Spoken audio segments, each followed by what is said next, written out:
Hi, ladies and gentlemen. Let me ask you something personal. Have you ever said yes when every fiber of your being was screaming no? Maybe you agreed to help someone when you were already overwhelmed, or stayed silent to avoid conflict, even when your heart ached to speak the truth.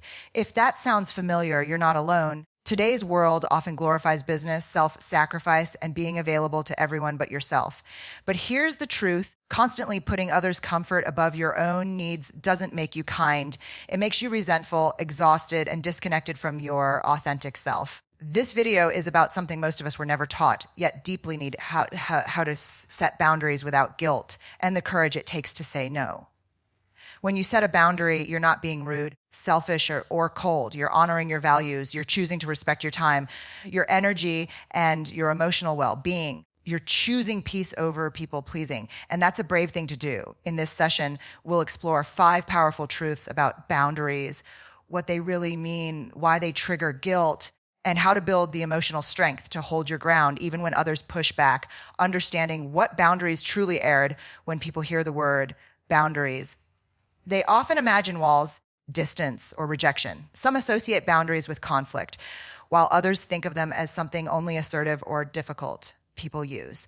But in truth, boundaries are none of those things. They are not punishments, ultimatums, or barriers. They are expressions of self-respect. At their core, boundaries are about clarity, defining what is okay and what is not okay for you, and then having the courage to stand by those definitions. Boundaries are not about controlling others. They are about managing your own energy, time, and emotional safety. They serve as a guide to how you want to be treated, and they teach others how to engage with you in a healthy, respectful way. Let's take a step back and ask, why do we even need boundaries? The truth is, without boundaries, we lose ourselves, we overextend, we say yes when we mean no. We tolerate things that hurt us. We try to be everything to everyone, and in the process, we slowly disconnect from who we are and what we value. We begin to live reactively instead of intentionally. Imagine your life as a garden. We think of it as boundaries are the fences that protect your space, not to keep everything out, but to preserve what's growing within. They allow the right people in and keep out what threatens your well-being. Without that fence, anyone or anything can trample through, taking without permission, leaving chaos behind. Setting boundaries starts with self-awareness. You have to know what matters to you, what drains you, what energizes you, what feels respectful, and what feels violating. You can't set a boundary around something you haven't yet named. For example, maybe you find that every time you check your phone at night to respond to work emails, you feel anxious and resentful. That's a clue. Or maybe you notice that after spending time with a certain person, you feel emotionally exhausted. That's another signal. Your discomfort is data. It's your body's way of telling you where your boundaries are being tested or ignored. A powerful way to understand boundaries is through 3 simple categories: physical, emotional, and time energy boundaries. Physical boundaries are about your personal space, your body, and your physical needs. This could mean asking to touch you without permission or making sure you get enough rest instead of pushing yourself to exhaustion. Emotional boundaries involve your feelings, your capacity for empathy, and your responsibility for others' emotions. It's okay to be supportive without taking on someone else's pain as your own. It's okay to say, I care deeply, but I can't carry this for you. Time and energy boundaries relate to how you spend your days, where you invest your attention, and what drains or refuels you. This might look like saying no to an invitation, limiting screen time, or protecting your mornings for quiet and reflection. One common misconception is that setting boundaries will push people away. But healthy boundaries actually bring people closer because they are rooted in honesty. When you set a boundary, you're saying, this is who I am. This is what I need in order to be fully present, loving, and true to myself. That kind of clarity invites deeper, more authentic connection, not less. Of course, boundaries will sometimes be uncomfortable for you and for others, especially if you've been saying yes for years. The first few no's might shock people, but discomfort doesn't mean you're doing something wrong. It means you're doing something different, something brave. Many of us grew up in environments where boundaries were misunderstood or discouraged. Maybe you were taught to put others first, to never disappoint, to always be nice. But being nice at the cost of your truth isn't kindness, it's compliance. And compliance breeds resentment. You are allowed to have needs. You are allowed to ask for space. You are allowed to say, that doesn't work for me. And you are still a good, kind, compassionate person when you do. Ultimately, boundaries are not about building distance. They're about building trust. When you know your limits and respect them, you teach others to do the same. You show up with integrity, clarity, and love, not just for others, but for yourself. And that is the foundation of any healthy relationship, personal, professional, romantic, or otherwise. Why guilt shows up when you say no? We think of it as, let's be honest, saying no can feel awful, even when we know it's the right thing to do, even when we're burned out, overwhelmed, or emotionally exhausted. Declining a request can stir up a cocktail of guilt, anxiety, and fear. Why is that? Why do so many of us feel guilty when we're simply honoring our limits? The answer lies deep within how we've been conditioned.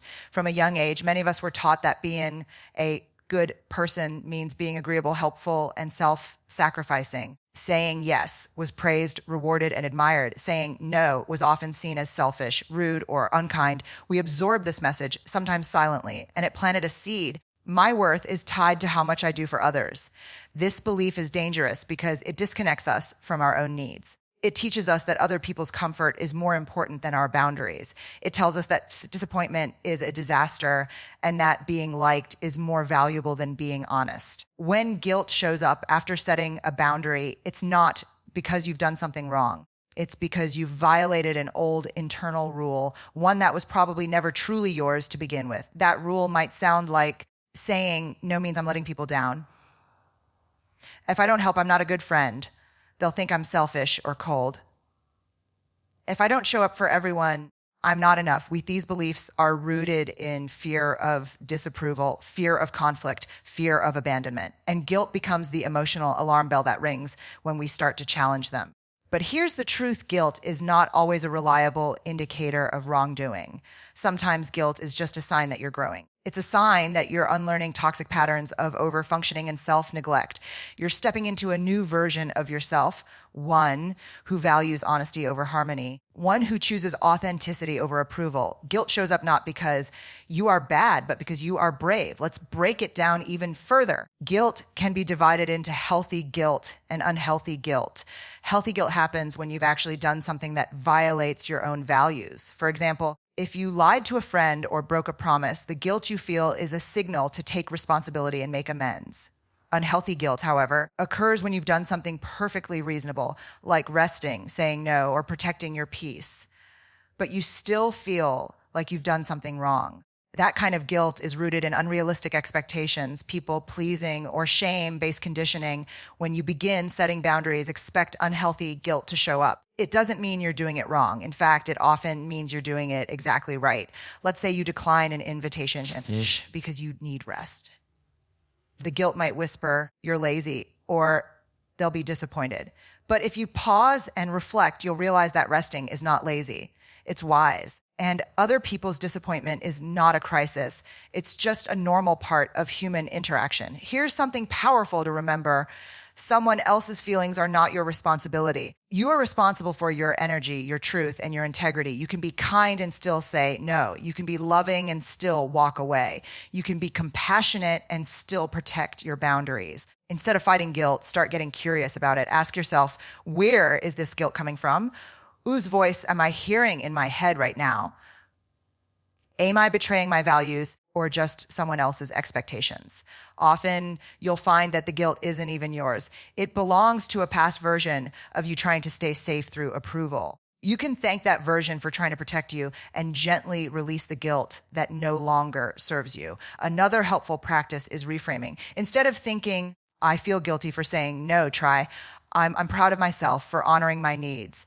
That small shift moves you from shame to strength, from fear to empowerment. And the more you practice setting boundaries, the quieter the guilt becomes.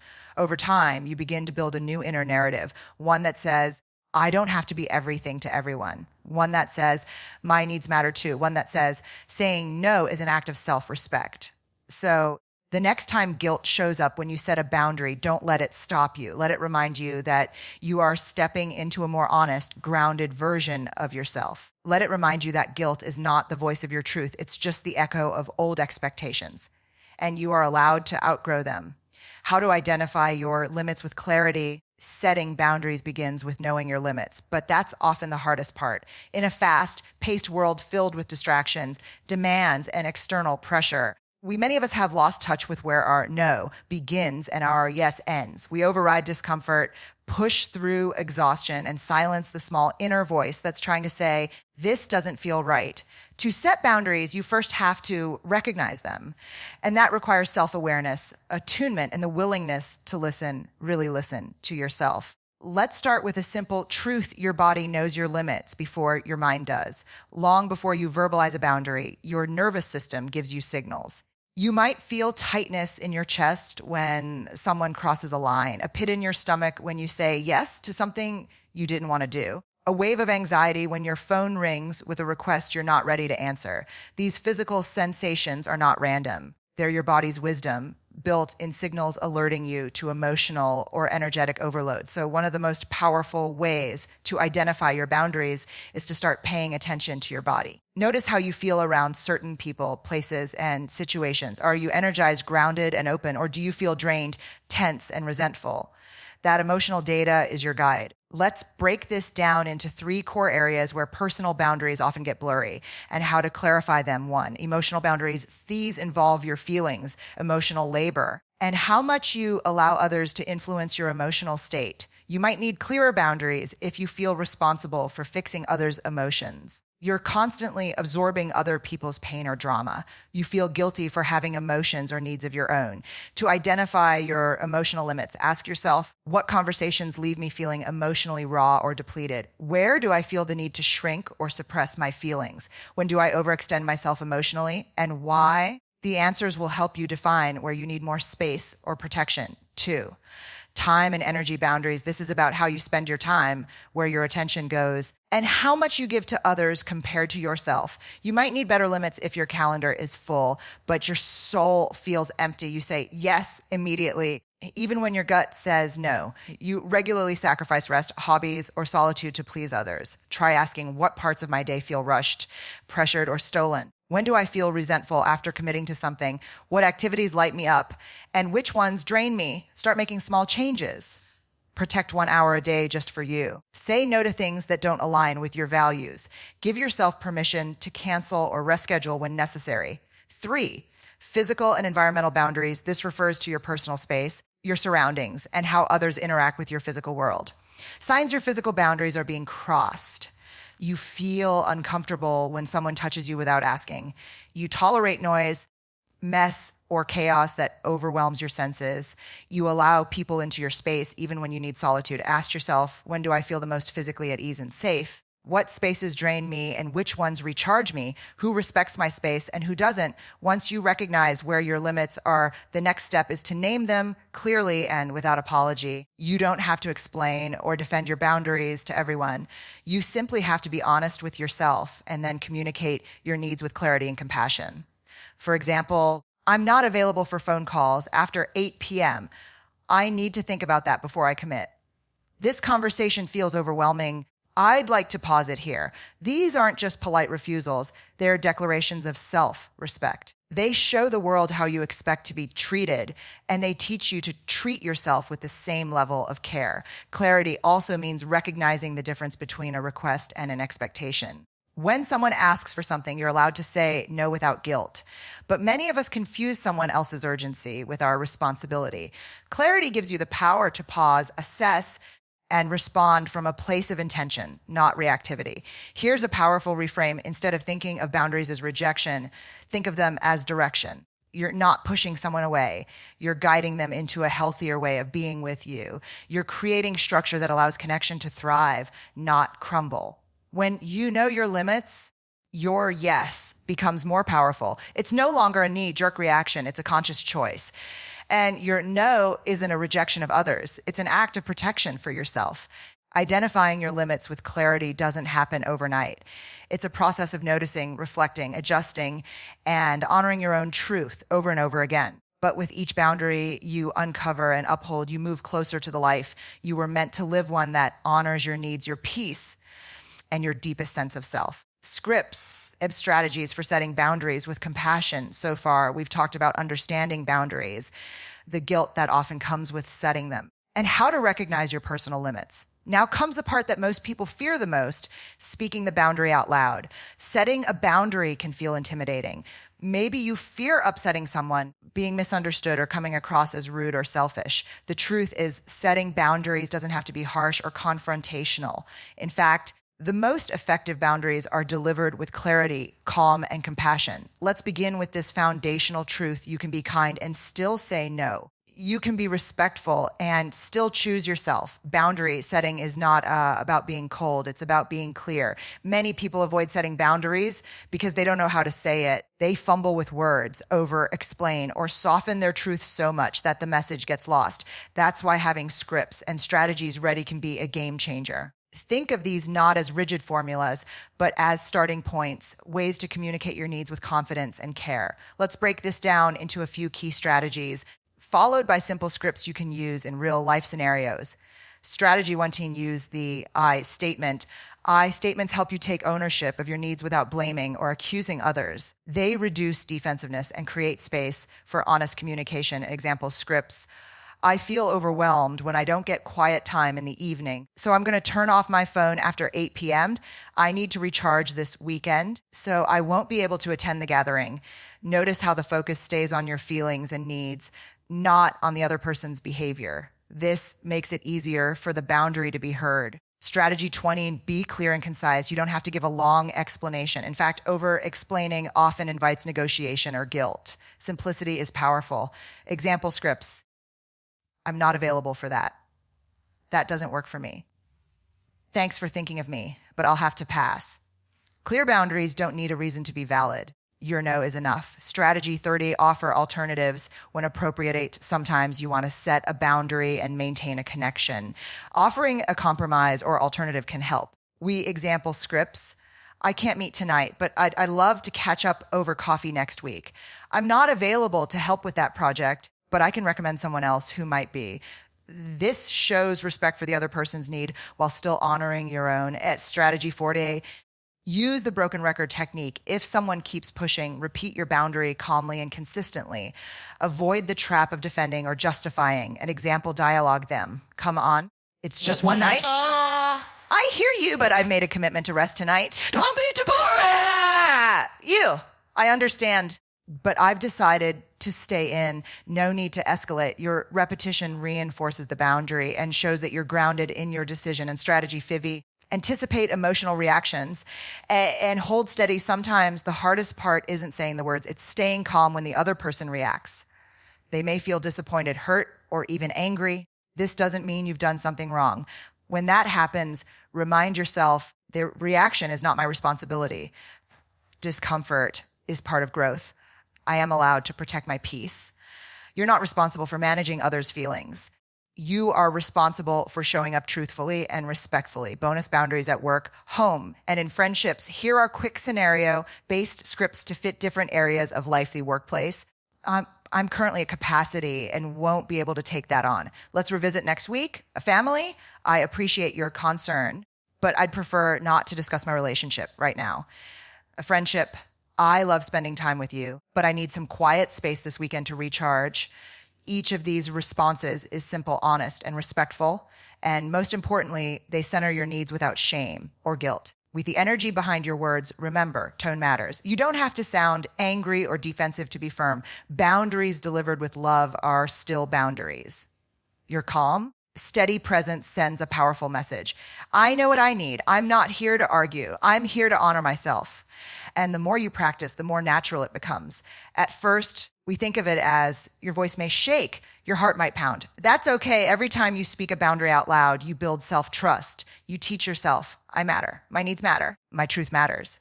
You don't have to get it perfect. You just have to be real.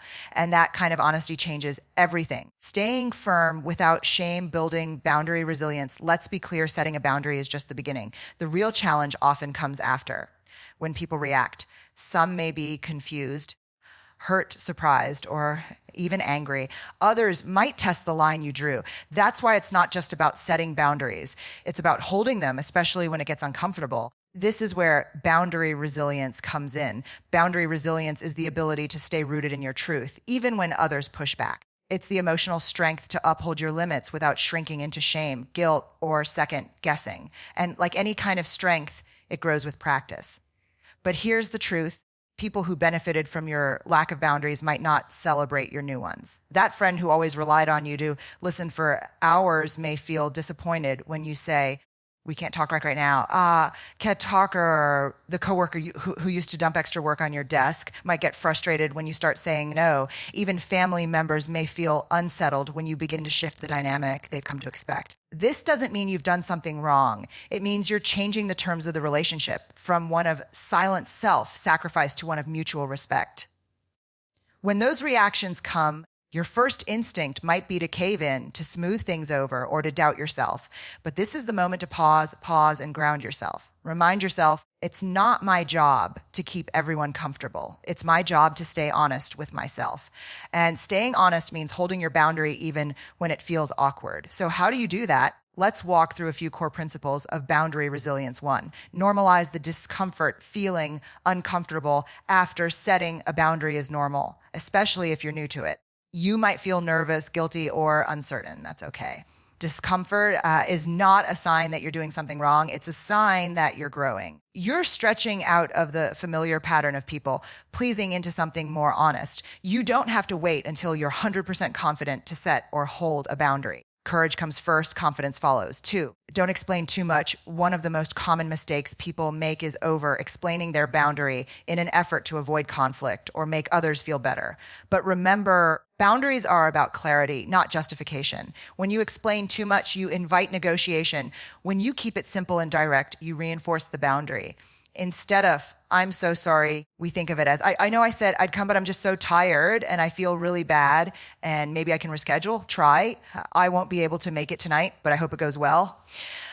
Short, clear, respectful. Done. 3, Expect pushback and stay centered. Not everyone will immediately accept your new limits, especially if they've benefited from your lack of them. They may push back subtly or directly. They might try to guilt trip you, question your choices, or even lash out. This is where emotional grounding is essential. Take a breath. Feel your feet on the ground and remember your why. You set this boundary to protect your energy, your peace, and your well-being. You don't need approval to make decisions that support your health. 4, choose your support system wisely. Not everyone deserves access to your vulnerability. When you're learning to hold boundaries, surround yourself with people who support your growth, not those who shame you for it. Share your journey with those who say, I'm proud of you for speaking up, not those who make you feel guilty for taking care of yourself. And most importantly, learn to be that supportive voice for yourself. 5, use affirmations to rewire old patterns. Each time you hold a boundary, you're rewriting a story, often one that says, my worth comes from being agreeable. To create a new narrative, affirm your growth. Try saying things like, I am allowed to protect my peace. I can be loving and say no. I trust myself to make the right choice. You may not believe these statements fully at first, but repeat them anyway. You're training your mind to believe a new, healthier truth. 6, celebrate the small wins every time you honor your limits, no matter how small, celebrate it. Did you say no to something that didn't align with your values? That's a win. Did you pause and take a breath before responding to a request? Another win. These moments build your internal muscle. Over time, what once felt impossible will start to feel natural, even empowering. Remember, holding a boundary is not about being hard or closed off. It's about being deeply in tune with yourself, your energy, your needs, your capacity, and having the courage to act on that wisdom. When you do, you send a message to the world and to yourself. I am not available for anything that costs me my peace, my self-respect, or my integrity. That message, when lived consistently, changes everything. It transforms relationships, protects your emotional health, and creates space for a life built on truth, not obligation. This is what it means to live in alignment with courage, with compassion, and with unwavering self-respect. We've come a long way in this conversation. We began with the truth that many of us carry silently, that saying, no, feels heavy, uncomfortable, and even wrong. We unpacked the myths about boundaries, the idea that they're selfish, cold, or mean, and replaced those myths with truth. Boundaries are acts of self-love, not rejection. You learn that guilt is not a signal that you're a bad person. It's often just a sign that you're breaking free from old conditioning. You explored how to listen to your body, your heart, and your inner voice to discover where your limits really are. You practiced real scripts to speak your truth with clarity. And most importantly, you discovered how to hold your boundaries with grace, even when others don't understand. Here's the truth I want to leave you with. You don't owe anyone your time, your energy, or your peace if it comes at the cost of your well-being. You are allowed to disappoint others and still be a good person. You are allowed to say no without guilt and walk away without shame. Because choosing yourself is not selfish, it's sacred. You are worthy of relationships where your needs are respected, your limits are honored, and your boundaries are not questioned. And the more you honor those things in yourself, the more the world begins to reflect that back to you. So the next time you feel the pressure to please, to overextend, or to ignore your own discomfort just to make others happy, pause, take a breath. And remember, you don't have to say yes just because it's easier. You're not here to be easy. You're here to be real. And real is powerful. Thank you so much for being here, for listening, and for choosing to grow. This is your journey back to peace, truth, and deep self-respect. We till next time, stay grounded, stay courageous, and always rise with heart, with boundaries, and with truth. This is Rise with Brene.